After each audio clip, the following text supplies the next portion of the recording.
The four emperors are the most powerful pirates in the world. They rule over the second half of the Grand Line and are the reason why it's so chaotic. At the beginning of the series, these emperors consisted of Shanks, Whitebeard, Kaido, and Big Mom. However, over the course of the series, these ranks have shifted to where Blackbeard, Buggy, and Luffy are now at the top. However, before we get into detail, what is an emperor? The four emperors, or the yonko, are four separate pirate crews that rule over the second half of the Grand Line, aka the New World. To put this into perspective, it's often stated that as a pirate in the New World, you have to either make an alliance with other pirates or ally yourself with an emperor to survive. This sentiment is true for most rookie pirates, as even the lower ranking officers in an emperor's crew can take out entire pirate crews by themselves. As for the highest ranking officers, mostly known as commanders, they are some of the strongest individuals in the One Piece world, often having insane devil fruit powers and or overwhelming haki.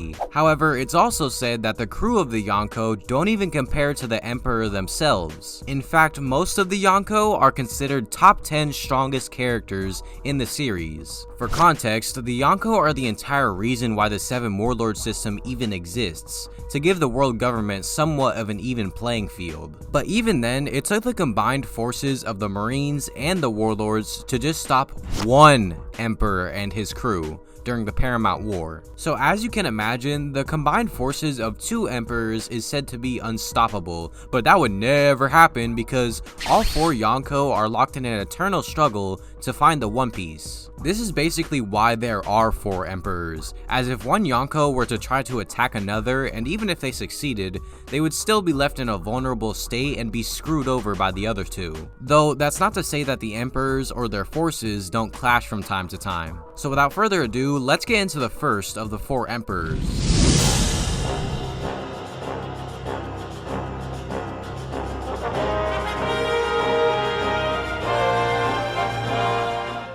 Edward Newgate, or more commonly known as Whitebeard, was the former captain of the Whitebeard Pirates. He was often regarded as the strongest man in the world and a rival to the Pirate King himself. Whitebeard commanded 16 divisions of his crew and 43 other allied pirate crews. Each division was commanded by Whitebeard's 16 division commanders, who are all powerhouses by themselves. But Whitebeard alone is a completely different beast. He is the user of the Gura Gura no Mi, or the Quake fruit. This allows him to destroy entire islands with ease, and even then, he still has mastery in all three types of haki. Edward Newgate was also a close friend of the Pirate King, despite them being rivals. And Whitebeard could have learned the location of the One Piece if he wanted to, but wealth, fame, and power aren't really his thing. See, all Whitebeard wanted in this world was a family, and that's why he calls every member of his crew his sons. He was even described as the man who sat before the throne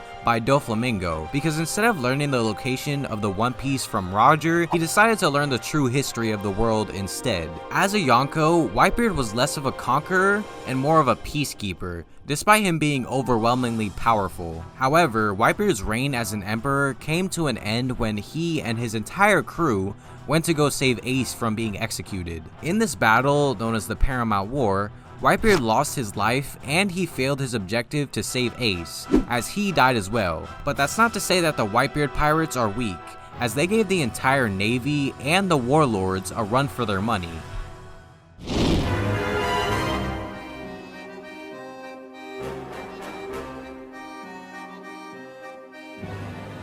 Charlotte Linlin, also known as Big Mom, is the captain of the Big Mom Pirates. Big Mom is a completely unnatural force, as even at the age of 5, she was able to kill giants just because of her uncontrollable hunger tantrums. And by being manipulated by Streusen and many others, this monster was cultivated into the unstoppable force that we see today.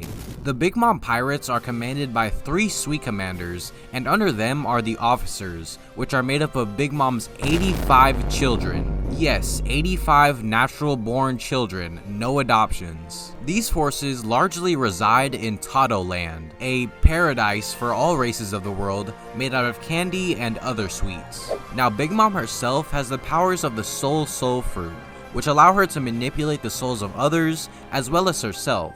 This ability allows her to use techniques such as bringing life to objects by using other souls, and generally increasing her own power. And on top of that, she has all 3 types of haki as well. Big Mom's reign came to an end when at the Battle of Onigashima, she was defeated by Captain Kidd and Trafalgar Law. It's important to note that this feat was accomplished by careful planning from both Kidd and Law, because even though Big Mom is an unnatural force that can rival even Whitebeard, she's still kind of a brute. And with a good enough plan, she can be bested in combat. However, it's important to mention that after this battle, both Kidd and Law were on the verge of death. So it's safe to say that this was not an easy feat at all.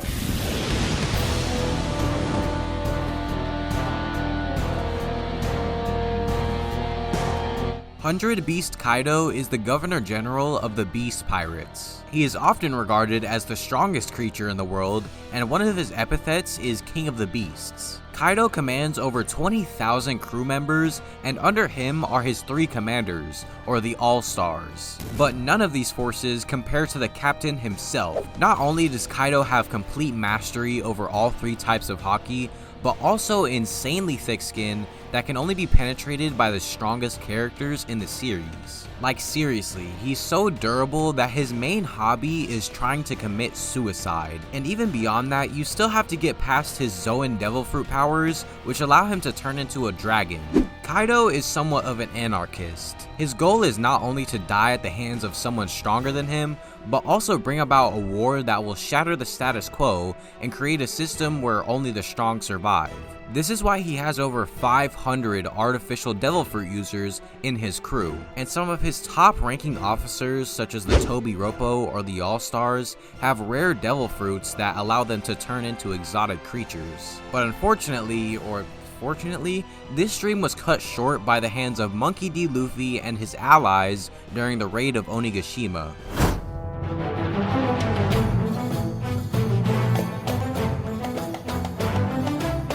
Redhead Shanks is the chief of the Redhead Pirates, and out of the original 4 emperors, he's the one that we know the least about, since the plot has not decided to focus on him yet. However, what we do know is that Shanks is a bit of a prodigy, being the youngest one out of the original 4 emperors to actually gain the title. He has 10 officers in his crew, which are all extremely strong. However, at the time of this recording, we don't really know anything about his extended forces yet. Also, Shanks was on Goldie Roger's crew when he was just a kid. We do know that Shanks was actually found by Roger when he was just a baby during the God Valley incident, which may suggest that he's a son of a celestial dragon. Now that is a pretty crazy theory, but the reason that I say this is because during the Reverie arc, Shanks by himself entered Marijois and talked to the Gorosei, and it wasn't like they were being held hostage or anything. When Shanks walked in, they literally treated it as if it were just a normal thing, paying him no mind whatsoever. For those who don't know, the Gorosei are the 2nd highest ranking individuals in the world government. They're basically on top of the world and have been pulling the strings this entire time.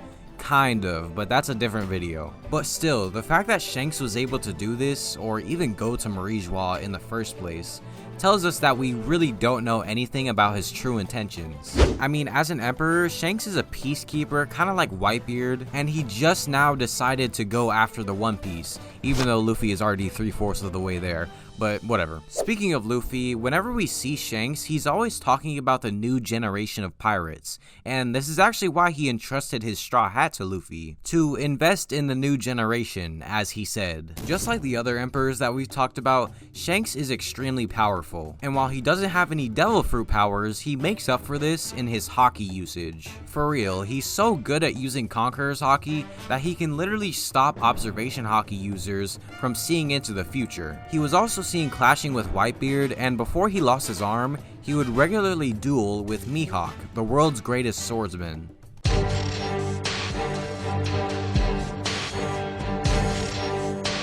After the Paramount War and the defeat of the Whitebeard pirates, Marshal D. Teach, or Blackbeard, decided to fill the power vacuum. It actually turns out that the defeat of Whitebeard was all a part of Blackbeard's grand plan. And to secure his spot as one of the 4 emperors, he defeated the remnants of the Whitebeard pirates in an event known as the Payback War. Now that he has accomplished this, him and his 10 Titanic captains rule the New World. But unlike the other emperors, Blackbeard is a bit on the weaker side, as he's nowhere near as physically strong as the other 4, and he may not even have Conqueror's Haki. But to make up for this, he has 2 Devil Fruit powers. Blackbeard actually stole Whitebeard's ability upon his death, and now he too can shatter islands with 1 punch. He did this through some mysterious ability that we don't know of yet, but what we do know is that he's trying to gather a crew of powerful Devil Fruit users. And it seems that he has accomplished this because even a former Navy admiral is on Blackbeard's crew. However, unfortunately, Blackbeard is another one of those emperors that the story has not decided to focus on yet. But what we do know is that Blackbeard is always scheming, and he probably knows something about the Will of D. The reason I say this is because Blackbeard actually planned the entire downfall of Whitebeard, from the murder of Commander Thatch all the way up to the Paramount War. He was also extremely confident while executing this entire plan, which may tell us that he knows something about the Will of D or something about his greater destiny.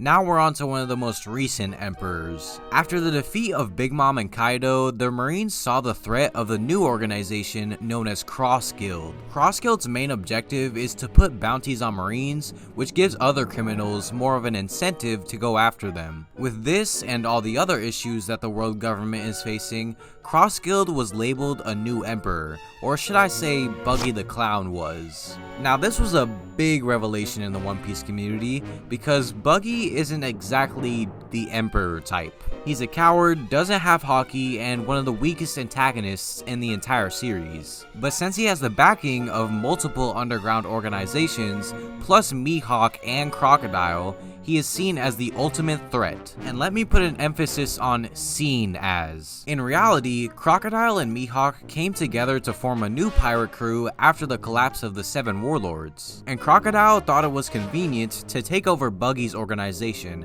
since he owes him money. The only reason Buggy is seen as the ringleader is because his face is on the front of the flyer by complete accident. But Buggy was allowed to seem like the figurehead of Cross Guild, so he can take more of the attention.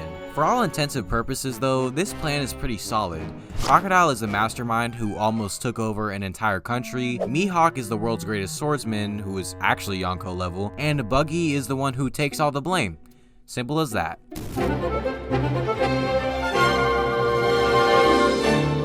Now I saved these guys for last for obvious reasons. The Straw Hats are the main characters, and you probably already know everything about the crew. But you may not know about the extended forces of the Straw Hats, aka the Grand Fleet. The Grand Fleet is made up of 7 other pirate crews, which puts their combined numbers at 5,600 members. Each of these crews is fairly strong in their own right, and are basically half the reason why Doflamingo was defeated. Now if you already know this, you may be saying, well, these crews are nowhere near as strong as the Whitebeard pirates, but they also don't have the numbers of the Beast pirates, so what's the big deal? Well, being an emperor also comes down to infamy at the end of the day. And to the general public of the One Piece world, Luffy himself is a menace, and I don't mean that in a term of endearment, I mean he's an actual menace to society. So let me just run down some of the accomplishments and chaos that Luffy has caused. First, Luffy is the only person to have successfully raided all 3 major government facilities,